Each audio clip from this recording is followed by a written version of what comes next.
அன்பான பெரியோர்களே, தாய்மார்களே, வாக்களித்த அத்தனை பேருக்கு முதல் வணக்கத்தை நான் தெரிவித்துக் கொள்கிறேன். இன்றைக்கி 2 ஆட்சியை விட்டுட்டு 3வது ஒரு கட்சியை புதுசாக உருவாக்கி இன்றைக்கி அவர் ஜெயிச்சிருக்கிறார்.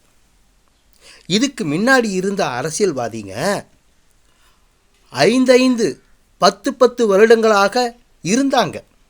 அப்போ அவங்களால செய்ய முடியாத சாதனைகளை இப்போ புதுசாக ஒருத்தர் வந்திருக்கிறார்.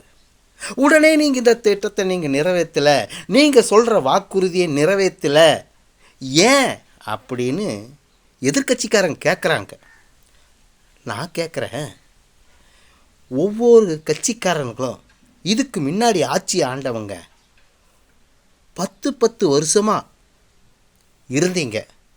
அப்போ நீங்கள் செய்யாததை இப்போ புதுசாக வந்தவர் உடனே செய்ய முடியுமா? ஏன் நீங்கள் அதை செஞ்சுருக்கலாம்லவா? ஏன் செய்யலை?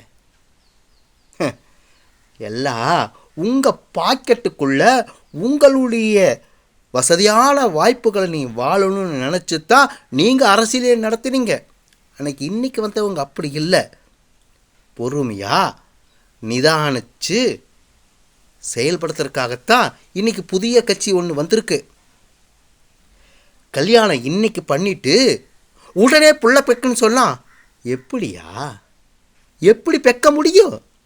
அதுக்குன்னு 10 மாதம் ஆகணும் இல்லையா? அதே மாதிரி தான் விஜயோடைய ஆட்சியும் இன்னொரு 6 மாதம் கழிஞ்சு கல்யாணமான பொண்ணுக்கு 6 மாதத்தில் வளகாப்பு போடுற மாதிரி தமிழ் மக்களுக்கு நிச்சயமாக செய்வார். இதில் எந்த மாற்றம் இல்லை. நீங்கள் வேடிக்கை மட்டும் பாருங்கள், குறைய சொல்லாதீங்க. நன்றியா.